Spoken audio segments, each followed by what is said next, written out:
Well, beautiful spring-like day here down at the training ground. We're building towards the big FA Youth Cup tie against Tottenham Hotspur. With us we've got that midfield duo of Kwaku, Frimpong, Dylan, Adjei-Hersey.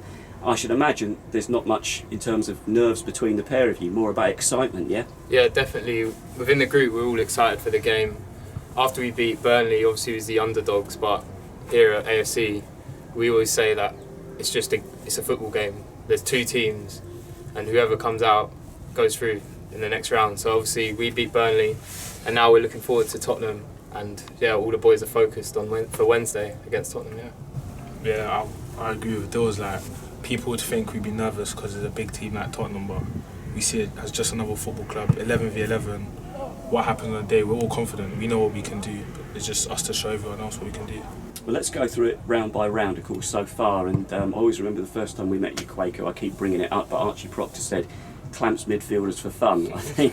And in the Oxford game, you really showed that as well. Socks rolled down, real performance. And they were up for it that night and we got through. Yeah, to be fair, that Oxford night, like, we had there was a lot of reasons for us to do what we did. For example, Dylan here, he weren't there. We had a lot of injuries, and like, as a group we just told each other we got to do it for the boys that aren't here, and like, it meant a lot to us. So I think that summed up our performance. We were kind of hard working all the way to the end together. That's why we got the win. And then Dylan, in terms of course, the Sudbury game as well, they kind of had a game plan, didn't they? They went there thinking that they were going to be the giant killers, and you kind of silenced them in a way with the free kick. So what memories of that? Yeah, so obviously it was a rowdy game. They had a big crowd. We didn't have a lot of fans at all, and we got told like they're going to try and cause an upset in the cup. So yeah, obviously Luke got sent off after he scored, so he's 1-0 up, and obviously they got a goal back before I scored my free kick. But yeah, on the free kick, once I scored, we just knew we had to see out the game. We haven't had the best of luck with players being injured this year, so yeah, definitely again for Tottenham, if we beat them then we get a few more players back for the next round. So yeah, that's our focus. And for both of you, of course, we mentioned the Burnley game already, but I mean, you executed that game plan so well come the end of it. Just take us through that, because it had been delayed, of course. Yeah, so first we prepared around Christmas time, so he was in all around Christmas training, preparing for the game, and then obviously it got pushed back due to COVID getting worse. So we've focused on the league, this new Merit League that we're second, I believe, and then obviously now with Tottenham coming up. So yeah, we've been focused, but the training's been hard, but hopefully it pays off. Kwaku, how much did you enjoy playing under the lights of Plough Lane? No, it's brilliant. I can't lie. Like, ever since I got to this club, that's what everyone's been talking about, going to Plough Lane. And to be able to finally do it, like, it means a lot, I can't lie. And the fact that we got the win, first youth team to play at Plough Lane, and the way we won it, I think it was good. Like, it meant a lot. And we just decided to work our nuts off, to be fair. That's it, yeah. What was even more amazing about it is the fact, as well, you've already touched upon it, no Luke Jenkins, no Isaac Alanian, no Julian Sarmiento Ramirez as well. How much do you want to do it for those guys too? Yeah, I think like the main focus for all of us is obviously getting through to the next round, but at the back of our mind we're still thinking about our teammates that obviously unfortunately can't be playing due to injury, but hopefully if we get through to the next round we'll have a couple more back. But yeah, just trying to get through the rounds for the boys. I always tell the injured boys that we're going to make sure you play to the next round, because I feel like the way things have happened has been unlucky for them, most of the injuries. So really, when we step out on the pitch, we're not just doing it for ourselves, we're doing it for them as well, to make sure they play in the Youth Cup. But what does it say as well about the fact that you've got such a talent pool there to go through as well? You've got the under-16 lads, and it's Paris Locken comes up with a winner there. Yeah, I think it's been key. Obviously James has stepped up as under-18s coach, and he's been working with the under-16s previously, and he knows them in and out, and they've been training with us a lot recently, and they knew that they had a part to play, whether it be the last 10 minutes in the game. Those 16s have got you on your feet, haven't they? Quite good, eh? No, definitely. Like, prior to Burnley, we had a few games and we literally spoke as a group and we said, if we're going to do this, we need to do this as a squad. Like, we told the 16s, just be brave, be confident when you step up, and that's what them two did. Like, they came, they impacted the game with energy, and they contributed for the winner, so it's a team effort. And that transition as well, we've spoken about it during the middle of this campaign. You go from Rob Tooby to James Oliver-Pearce. I should imagine it's not too much trouble, but then he's kind of tweaked it a little bit in terms of how he speaks to you now as head coach. Yeah, like, James and Rob have worked very closely with us over this year, like, in preparation, but James taking over, there's been a bit of a difference. Like, we've tried to be more calm as a team. Like, obviously we always have that work ethic about us, but we also try to stay calm, and that comes across in our football. I'll say nowadays that we're playing better football, we're all confident, our togetherness is getting better, and I feel like it's all working very well.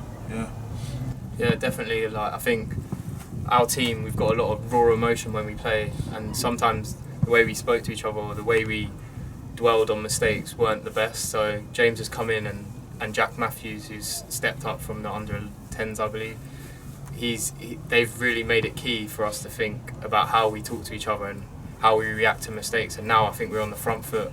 Every time we make a mistake, we're already reacting before we even tell someone whether what they should be doing or what they shouldn't be doing.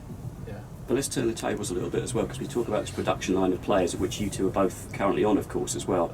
But we're also producing coaches now for first team level, because you've been here since the age of 11, and you've worked under Robbo and you've worked under Rob Tooby, and they're now working for the first team. Yeah, I think it's great. It's great that the club are trusting the academy staff to take lead of the first team, and I think it's key since I've joined this club that the ethos throughout the club is all the same: hard work, the underdogs, and working for the club, for the fans, for the support.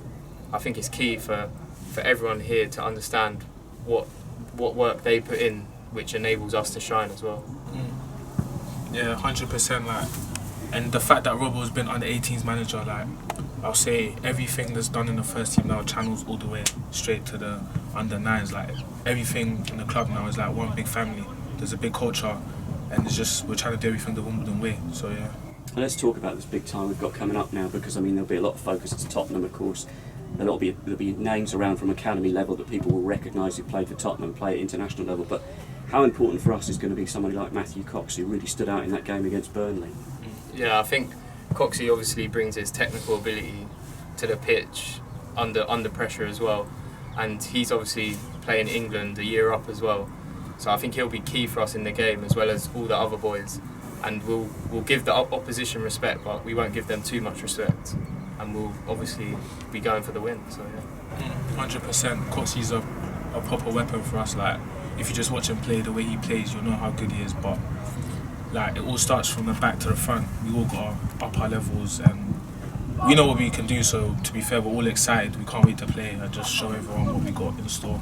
Dylan, we know you like to be on free kicks, but Coxy can take a free kick as well, can he? Yeah, Coxy can take a free kick. Sometimes he says he teaches me, but I don't know if that's true. But in terms of the preparation as well, because I remember when we spoke to Rob Tooby just before Christmas, and he was saying the fact that whilst everybody was relaxing and sleeping and stuff, when you were building up for the Burnley game, you guys were grafting like anything.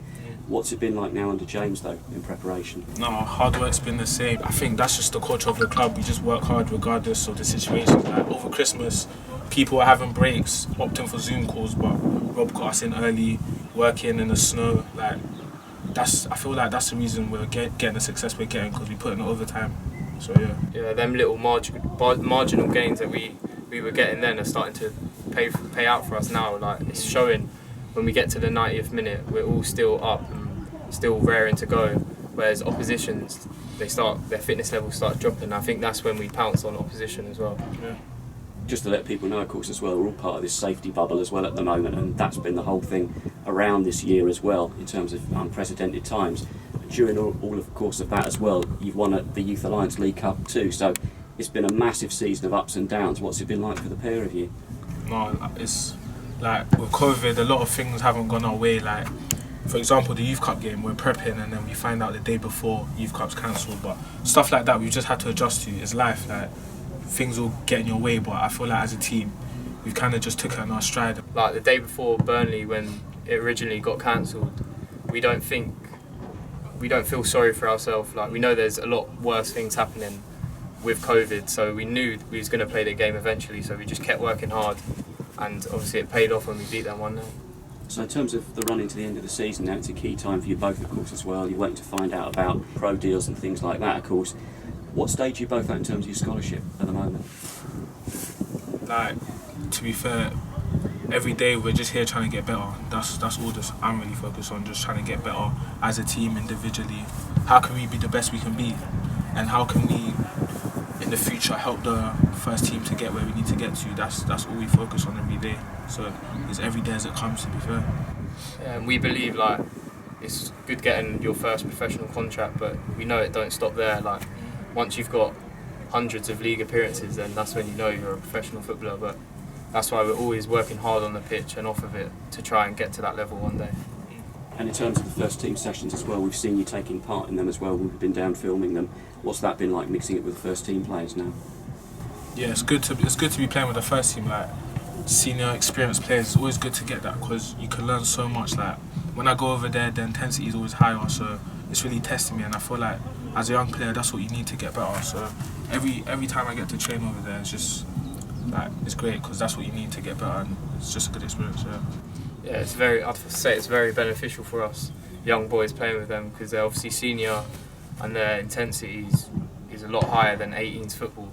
But also the coaching staff now, Robbo and Rob, they encourage us to show what we got as well, what ability we have, and to try and compete with them as well. So yeah, it's extremely good for all of us.